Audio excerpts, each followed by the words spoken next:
Hello, this is Natasha, and His Royal Highness Prince Bertie the Frog has asked me to tell you the story of Rikki Tikki Tavi from the Jungle Book by Rudyard Kipling. Now, Rudyard Kipling wrote some very famous stories about the boy who was brought up in the Indian jungle by a kind family of wolves. But not all the stories in the Jungle Books were about that little man cub. Bertie tells me that some of the best stories are about the other animals.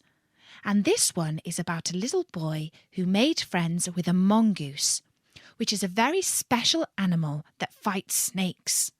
It's called Rikki Tikki Tavi. This is the story of the great war that Rikki Tikki Tavi fought single-handed through the bathrooms of the big bungalow at Zguridi cantonment. Darzi, the tailor bird, helped him, and Chuchundra, the muskrat, who never comes out into the middle of the floor but always creeps round by the wall, gave him advice. But Rikki Tikki did the real fighting. He was a mongoose, rather like a little cat in his fur and his tail, but quite like a weasel in his head and his habits. His eyes at the end of his restless nose were pink. He could scratch himself anywhere he pleased with any leg, front or back, that he chose to use. He could fluff up his tail till it looked like a bottle brush. And his war cry as he scuttled through the long grass was "Rikki Tikki Tavi." One day, a high summer flood washed him out of the burrow where he lived with his father and mother, and carried him, kicking and clucking, down a roadside ditch. He found a little wisp of grass floating there, and clung to it till he lost his senses. When he revived, he was lying in the hot sun on the middle of a garden path, very draggled indeed, and a small boy was saying, "Here's a dead mongoose. I think we should have a funeral." "No," said his mother. "Let's take him in and dry him. Perhaps he isn't really dead." They took him into the house, and a big man picked him up between his finger and thumb and said he was not dead, but half choked. So they wrapped him in cotton wool and warmed him over a little fire, and he opened his eyes and sneezed. "Now," said the big man. He was an Englishman who had just moved into the bungalow. "Don't frighten him, and we'll see what he'll do." It is the hardest thing in the world to frighten a mongoose, because he is eaten up from nose to tail with curiosity. The motto of all the mongoose family is, "Run and find out." And Rikki Tikki was a true mongoose.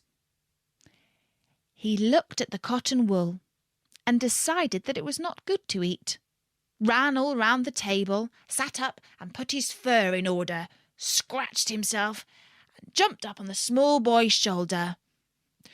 "Don't be frightened, Teddy," said his father. "That's his way of making friends." "Ouch, he's tickling under my chin," said Teddy. Rikki Tikki looked down between the boy's collar and neck, snuffed at his ear, and climbed down to the floor, where he sat rubbing his nose. "Good gracious," said Teddy's mother, "and that's a wild creature. I suppose he's so tame because we've been kind to him." "All mongooses are like that," said her husband. "If Teddy doesn't pick him up by the tail or try to put him in a cage, he'll run in and out of the house all day long. Let's give him something to eat." They gave him a little piece of raw meat. Rikki Tikki liked it immensely, and when it was finished he went out into the veranda and sat in the sunshine and fluffed up his fur to make it dry to the roots. Then he felt better. "There are more things to find out about in this house," he said to himself, "than all my family could find out in all their lives." I shall certainly stay and find out." He spent all that day roaming over the house. He nearly drowned himself in the bathtubs and put his nose into the ink on a writing table and burned it on the end of the big man's cigar, for he climbed up in the big man's lap to see how writing was done.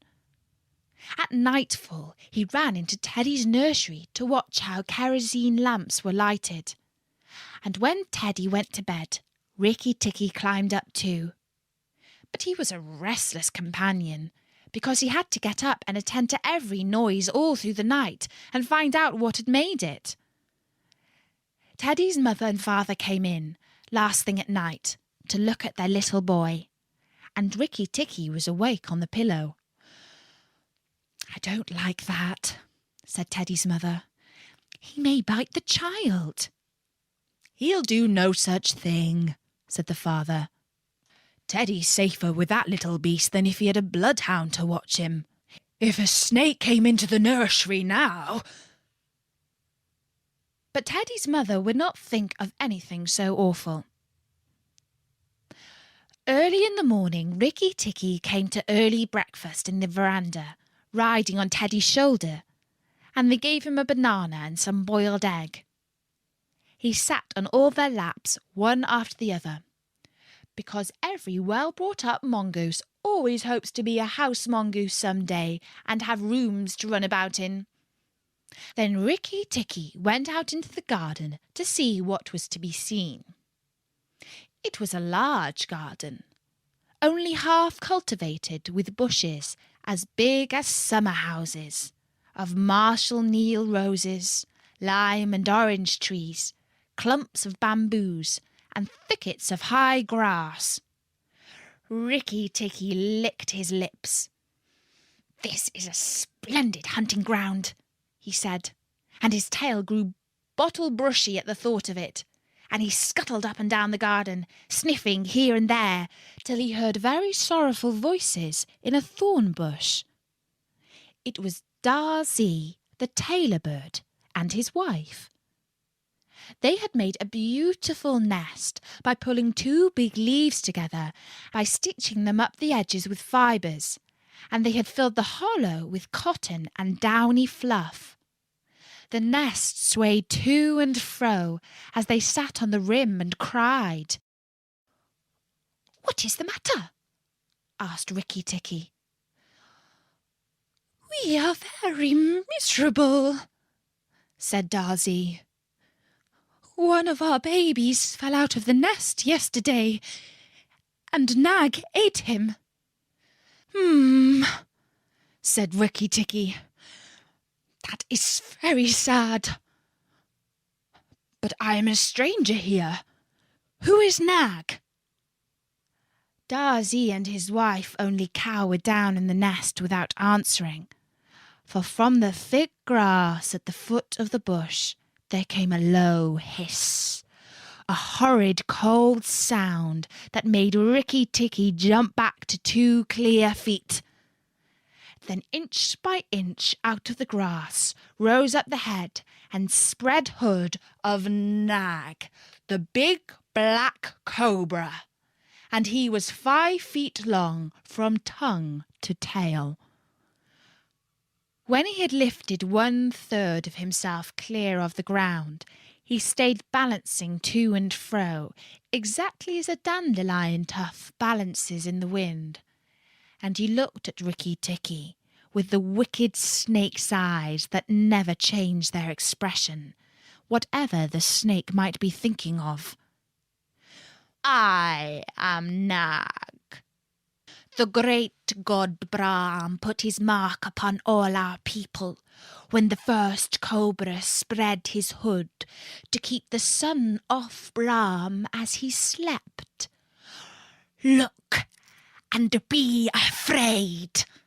He spread out his hood more than ever, and Rikki Tikki saw the spectacle mark on the back of it that looks exactly like the eye part of a hook and eye fastening. He was afraid for the minute, but it is impossible for a mongoose to stay frightened for any length of time, And though Rikki Tikki had never met a live cobra before, his mother had fed him on dead ones, and he knew that all a grown mongoose's business in life was to fight and eat snakes. Nag knew that too, and at the bottom of his cold heart he was afraid. "Well," said Rikki Tikki, and his tail began to fluff up again. "Marks or no marks, do you think it is right to eat fledglings out of a nest?" Nag was thinking to himself and watching the least little movement in the grass behind Rikki Tikki. He knew that mongooses in the garden meant death sooner or later for him and his family, but he wanted to get Rikki Tikki off his guard. So he dropped his head a little and put it on one side. "Let us talk," he said. "You eat eggs. Why should not I eat birds?" "Behind you! Look behind you!" sang Dazi. Rikki Tikki knew better than to waste time in staring. He jumped up in the air as high as he could go, and just under him whizzed the head of Nagaina, Nag's wicked wife. She had crept up behind him as he was talking to make an end of him. He heard her savage hiss as the stroke missed. He came down almost across her back, and if he had been an old mongoose, he would have known that then was the time to break her back with one bite. But he was afraid of the terrible lashing return stroke of the cobra. He bit, indeed, but did not bite long enough, and he jumped clear of the whisking tail, leaving Nagaina torn and angry. "Wicked, wicked Dazi," said Nag, lashing up as high as he could reach towards the nest in the thorn bush. But Dazi had built it out of reach of snakes, and it only swayed to and fro. Rikki Tikki felt his eyes growing red and hot.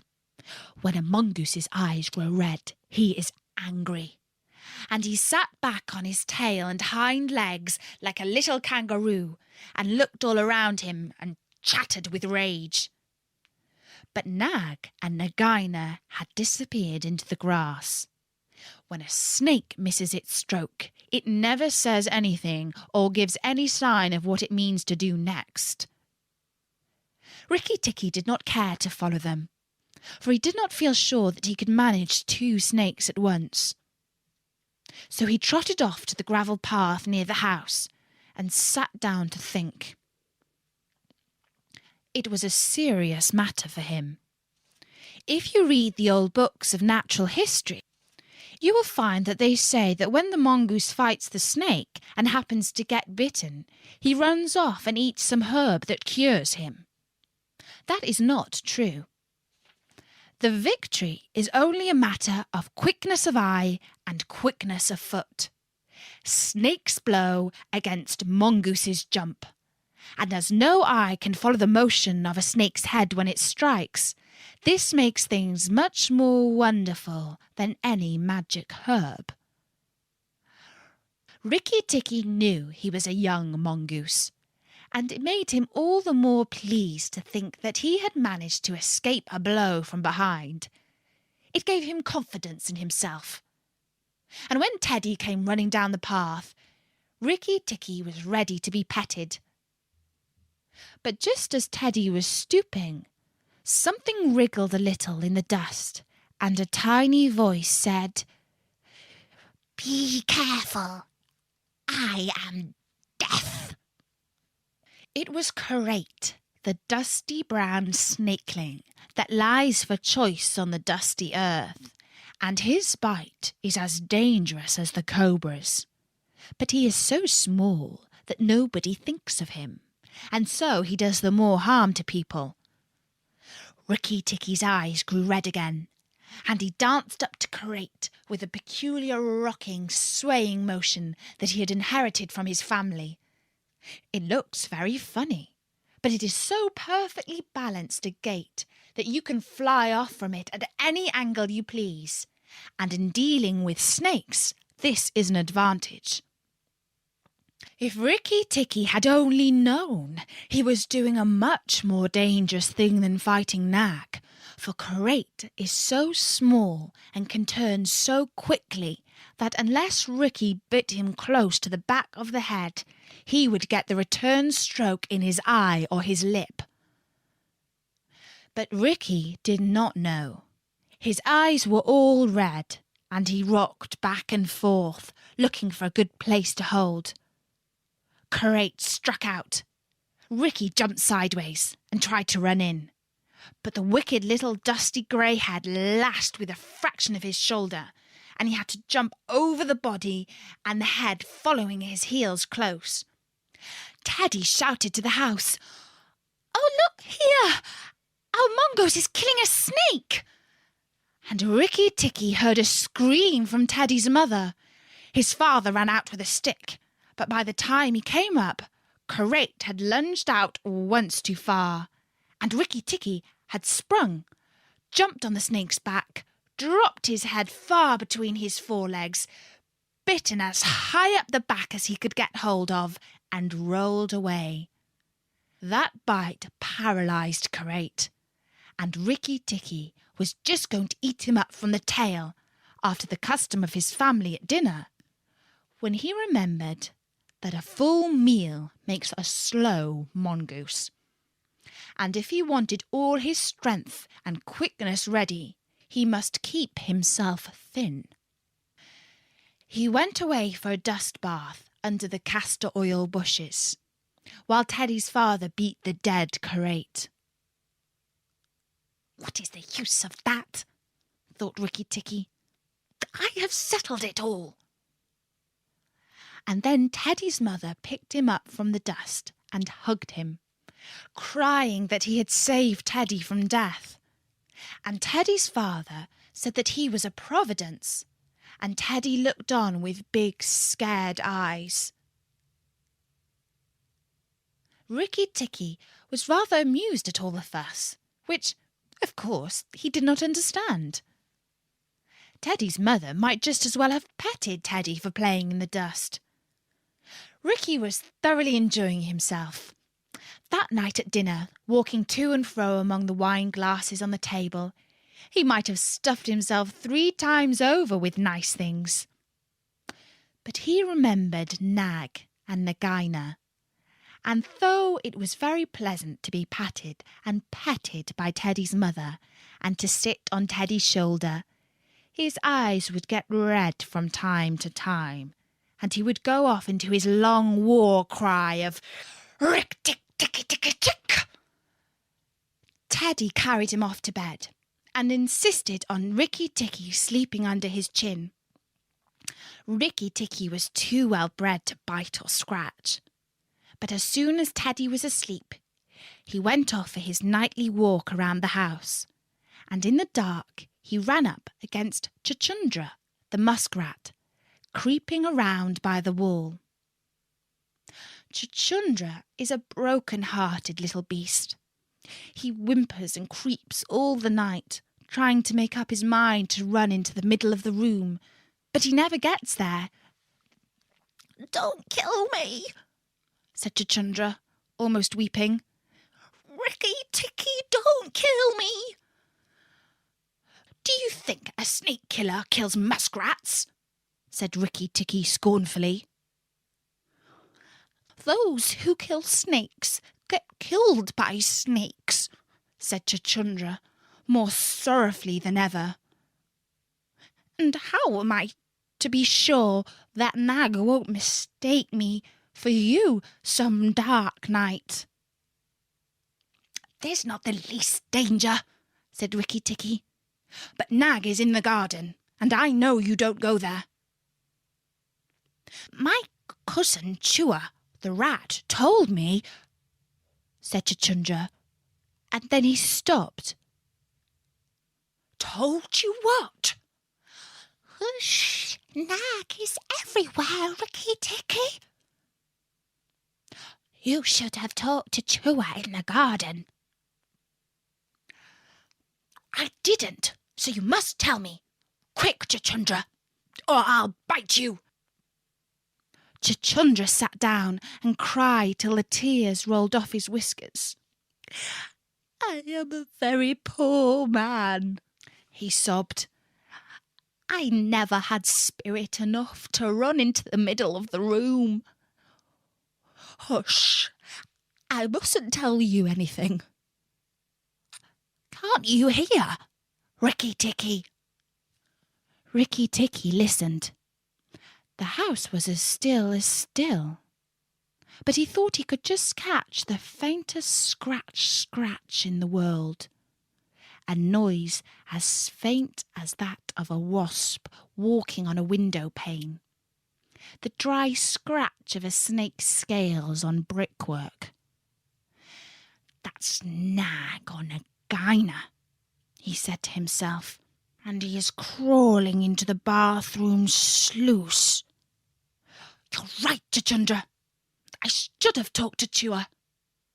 He stole off to Teddy's bathroom, but there was nothing there. And then to Teddy's mother's bathroom. At the bottom of the smooth plaster wall, there was a brick pulled out to make a sluice for the bathwater. And as Rikki Tikki stole in by the masonry curb where the bath is put, he heard Nag and Nagaina whispering together outside in the moonlight. When the house is emptied of people, said Nagaina to her husband, he will have to go away, and then the garden will be our own again. Go in quietly, and remember that the big man who killed Karate is the first one to bite. Then come out and tell me, and we will hunt for Rikki Tikki together. But are you sure that there is anything to be gained by killing the people? Said Nag. Everything. When there were no people in the bungalow, did we have any mongoose in the garden? So long as the bungalow is empty, we are king and queen of the garden. And remember that as soon as our eggs in the melon bed hatch, as they may tomorrow, our children will need room and quiet. I had not thought of that, said Nag. I will go. There is no need that we should hunt for Rikki Tikki afterward. I will kill the big man and his wife, and the child if I can, and come away quietly. Then the bungalow will be empty, and Rikki Tikki will go. Rikki Tikki tingled all over with rage and hatred at this, and then Nag's head came through the sluice, and his 5 feet of cold body followed it. Angry as he was, Rikki Tikki was very frightened as he saw the size of the big cobra. Nag coiled himself up, raised his head, and looked into the bathroom in the dark. And Rikki Tikki could see his eyes glitter. Now, if I kill him here, Nagaina will know, and if I fight him on the open floor, the odds are in his favour. What am I to do? Said Rikki Tikki Tavi. Nag waved to and fro, and then Rikki Tikki heard him drinking from the biggest water jar that was used to fill the bath. That is good, said the snake. And that's the end of the first part of Rikki Tikki Tavi. Oh, it's terribly scary and exciting all at the same time. I can't wait to find out what happens next. But we'll have to wait till next time at storynori.com. So until then, from me, Natasha, bye-bye. Rikki Tikki Tavi, Part 2. Hello, this is Natasha, and I'm dropping by to tell you the second part of Rikki Tikki Tavi by Rudyard Kipling. If you heard the first part on Story Nori, you'll know that this Rikki Tikki Tavi is a little animal that lives in India. He looks a little bit like a cat, and he's extremely brave and fights snakes. Rikki Tikki has come to live in a house with a small boy called Teddy. He's already fought a highly poisonous dust snake called Karate, but his biggest enemy is Nag, the cobra, who lives in the garden.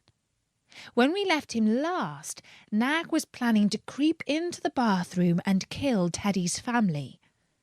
This is what he was saying to his wicked wife, Nagaina. Now, when Karate was killed, the big man had a stick. He may still have that stick still, but when he comes in to bathe in the morning, he will not have a stick.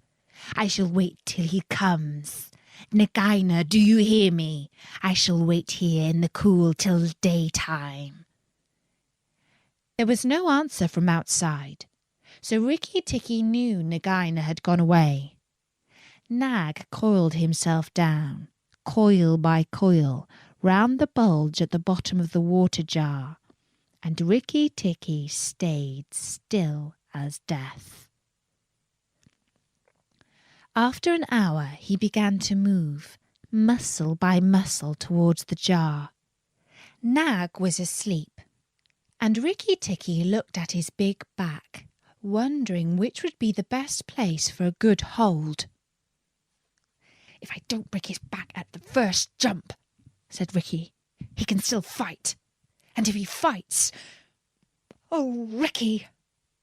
He looked at the thickness of the neck below the hood, but that was too much for him, and a bite near the tail would only make Nag savage.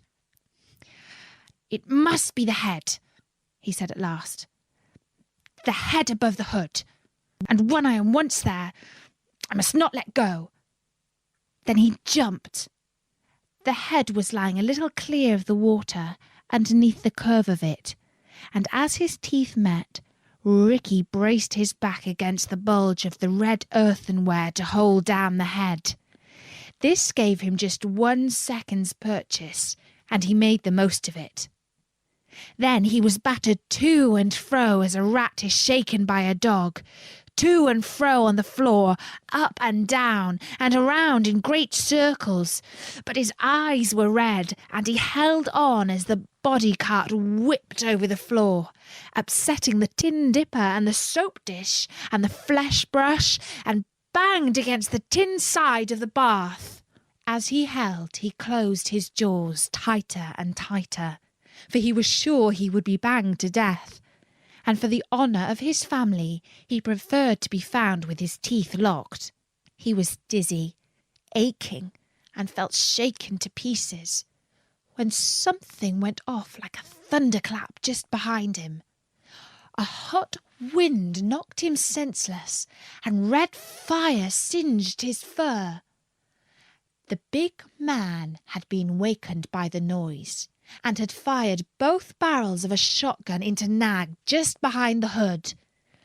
Rikki Tikki held on with his eyes shut, for now he was quite sure he was dead. But the head did not move, and the big man picked him up and said, "It's the mongoose again, Alice. The little chap has saved our lives now." Then Teddy's mother came in with a very white face and saw what was left of Nag, and Rikki Tikki dragged himself to Teddy's room and spent half the rest of the night shaking himself tenderly to find out whether he really was broken into 40 pieces as he fancied. When morning came, he was still very stiff, but well pleased with his doings. "Now I have Nagaina to settle with, and she will be worse than 5 Nags, and there's no knowing when the eggs that she spoke of will hatch. Goodness, I must go and see Darzee, he said. Without waiting for breakfast, Rikki Tikki ran to the thorn bush where Darzee was singing a song of triumph at the top of his voice. The news of Nag's death was all over the garden, for the sweeper had thrown the body on the rubbish heap. "Oh, you stupid tuft of feathers!" said Rikki Tikki angrily. "Is this the time to sing?" Nag is dead, is dead, is dead. The valiant Rikki Tikki caught him by the head and held fast. The big man brought the bang stick, and Nag fell into 2 pieces. He will never eat my babies again. "All that's true enough, but where's Nagaina?" said Rikki Tikki, looking carefully around him. Nagaina came to the bathroom sluice and called for Nag, Darzee went on, and Nag came out on the end of a stick. The sweeper picked him on the end of a stick and threw him upon the rubbish heap. Let us sing about the red-eyed Rikki Tikki. And Darzee filled his throat and sang. "If I could get up to your nest, I'd roll your babies out," said Rikki Tikki. "You don't even know when to do the right thing at the right time.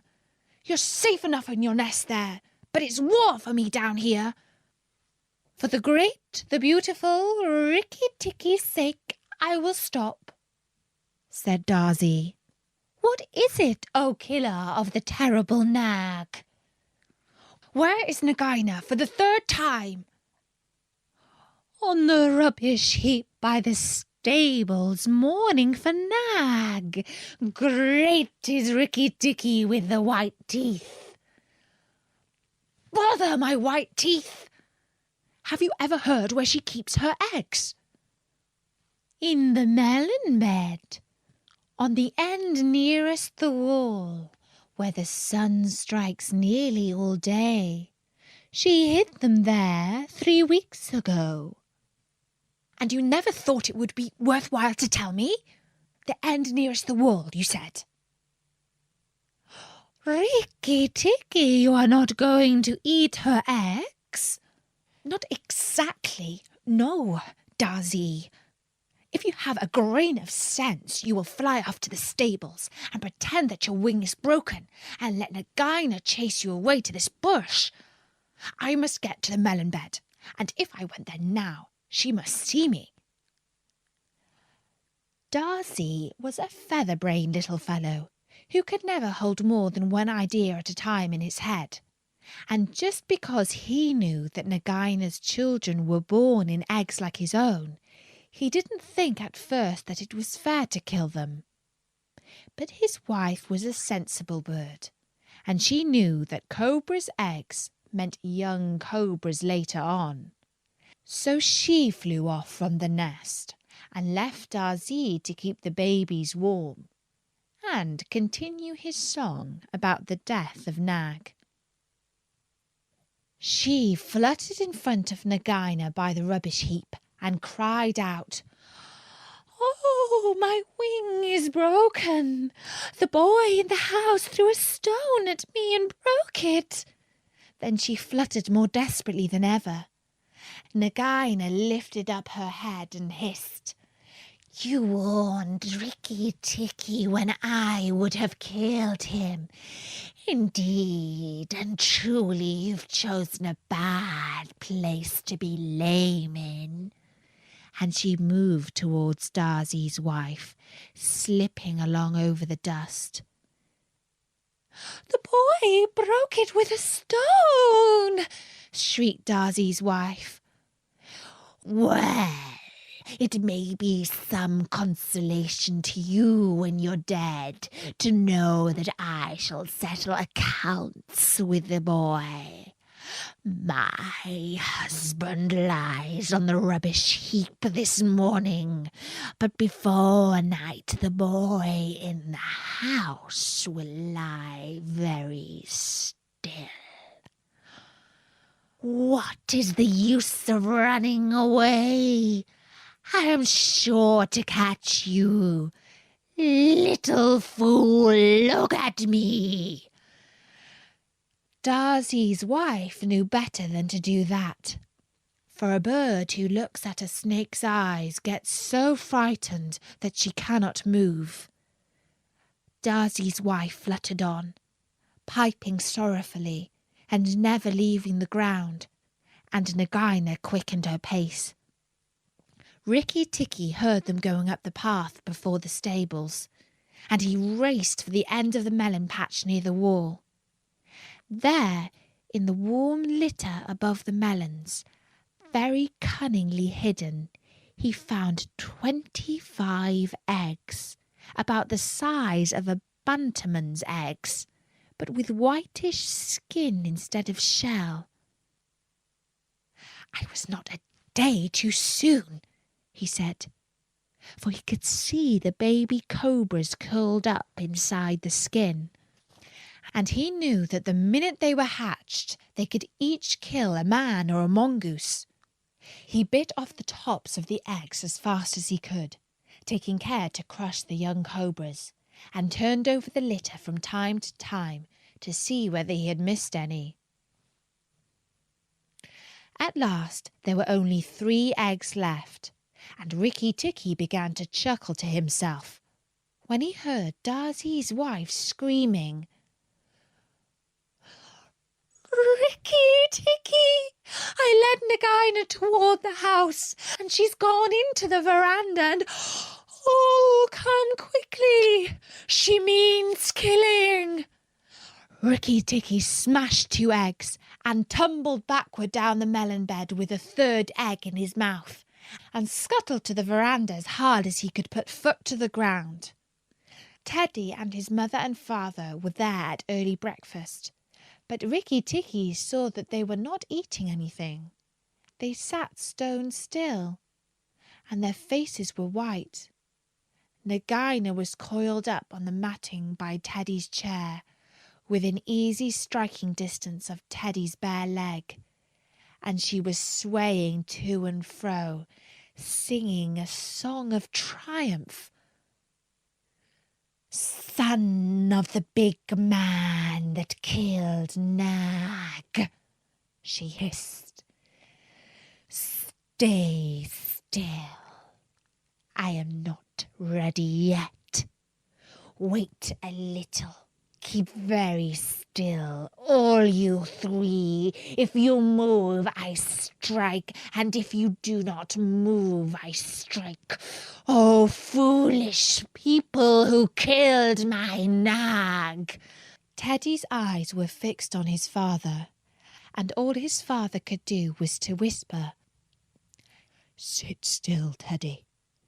You mustn't move, Teddy. Keep still." Then Rikki Tikki came up and cried, "Turn round, Nagaina! Turn and fight!" "All in good time," said she, without moving her eyes. "I will settle my account with you presently. Look at your friends, Rikki Tikki. They are still white. They are afraid. They dare not move, and if you come a step nearer, I strike." "Look at your eggs," said Rikki Tikki, "in the melon bed near the wall. Go and look, Nagaina." The big snake turned half around and saw the egg on the veranda.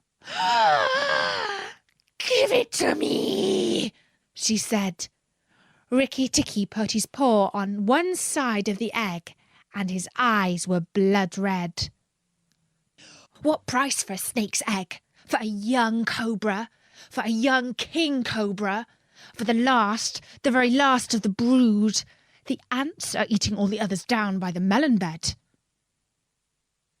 Nagaina spun clear round, forgetting everything for the sake of the one egg. Rikki Tikki saw Teddy's father shoot out a big hand, catch Teddy by the shoulder, and drag him across the little table with the teacups, safe and out of reach of Nagaina. Trick, trick, trick, rick, rick, tick, tick, tick, chuckled Rikki Tikki. The boy is safe, and it was I that caught Nag by the hood last night in the bathroom. Then he began to jump up and down, all 4 feet together, his head close to the floor. He threw me to and fro, but he could not shake me off. He was dead before the big man blew him in two. I did it. Rick, tick, tick, tick, tick. Come then, Nagaina. Come and fight with me. You shall not be a widow long. Nagaina saw that she had lost her chance of killing Teddy, and the egg lay between Rikki Tikki's paws. Give me the egg, Rikki Tikki. Give me the last of my eggs. Give me the egg, Rikki Tikki. Give me the last of my eggs, and I will go away and never come back, she said, lowering her hood. Yes, you will go away, and you will never come back, for you will go to the rubbish heap with Nag. Fight, widow! The big man has gone for his gun. Fight! Rikki Tikki was bounding all around Nagaina, keeping just out of reach of her stroke, his little eyes like hot coals. Nagaina gathered herself together and flung out at him. Rikki Tikki jumped up and backward. Again and again she struck, and each time her head came with a whack on the matting of the veranda, and she gathered herself up together like a watch spring. Then Rikki Tikki danced in a circle to get behind her, and Nagaina spun round to keep her head to his head, so that the rustle of her tail on the matting sounded like dry leaves blown along by the wind. He had forgotten the egg. It still lay on the veranda, and Nagaina came nearer and nearer to it, till at last, while Rikki Tikki was drawing breath, she caught it in her mouth, turned to the veranda steps, and flew like an arrow down the path with Rikki Tikki behind her. When the cobra runs for her life, she goes like a whiplash, flicked across a horse's neck. Rikki Tikki knew that he must catch her, or the whole trouble would begin again. She headed straight for the long grass by the thorn bush, and as he was running, Rikki Tikki heard Darzee still singing his foolish little song of triumph. But Darzee's wife was wiser. She flew off her nest as Nagaina came along, and flapped her wings about Nagaina's head. If Darzee had helped, they might have turned her, but Nagaina only lowered her hood and went on. Still, the instant's delay brought Rikki Tikki up to her, and as she plunged into the rat hole where she and Nag used to live, his little white teeth were clenched on her tail, and he went down with her, and very few mongooses, however old and wise they may be, care to follow a cobra into its hole. It was dark in the hole, and Rikki Tikki never knew when it might open out and give Nagaina room to turn and strike him. He held on savagely and stuck out his feet to act as brakes on the dark slope of the hot, moist earth. Then the grass by the mouth of the hole stopped waving, and Darzee said, "It's all over with Rikki Tikki. We must sing his death song. Valiant Rikki Tikki is dead, for Nagaina will surely kill him underground."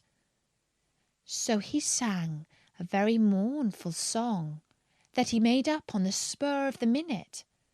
And just as he had got to the most touching part, the grass quivered again, and Rikki Tikki, covered with dirt, dragged himself out of the hole leg by leg, licking his whiskers. Darzy stopped with a little shout. Rikki Tikki shook some of the dust out of his fur and sneezed. "It's all over," he said. "The widow will never come out again." And the red ants that live between the grass stems heard him, and began to troop down one after another to see if he had spoken the truth.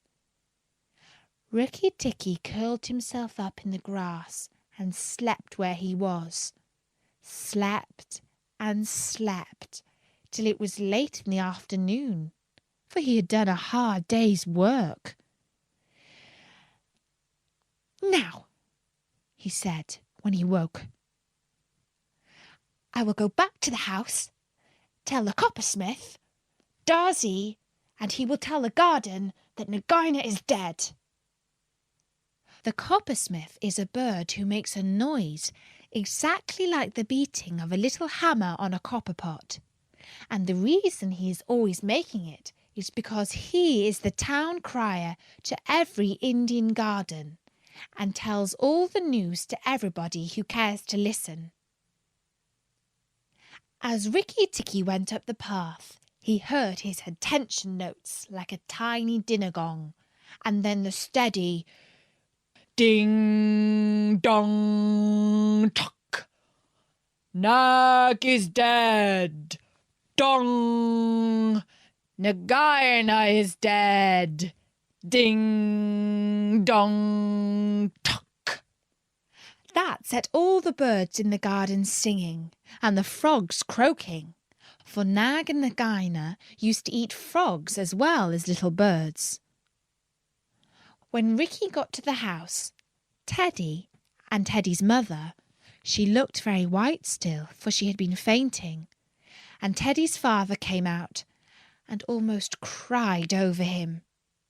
And that night he ate all that was given to him till he could eat no more, and went to bed on Teddy's shoulder.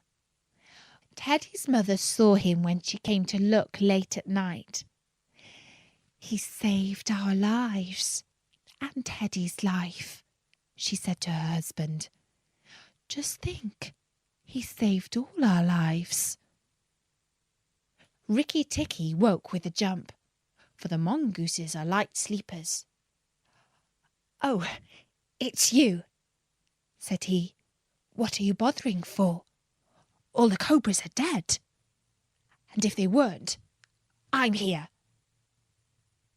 Rikki Tikki had a right to be proud of himself, but he did not grow too proud, and he kept that garden as a mongoose should keep it, with tooth and jump and spring and bite, till never a cobra dared show its head inside the walls. And that's the story of Rikki Tikki Tavi. And Bertie is reminding me that there's a poem that goes with that story. Rikki Tikki Tavi, at the hole where he went in, red eye cold to wrinkle skin. Hear what little red eye saith: "Nag, come up and dance with death. Eye to eye and head to head. Keep the measure, Nag.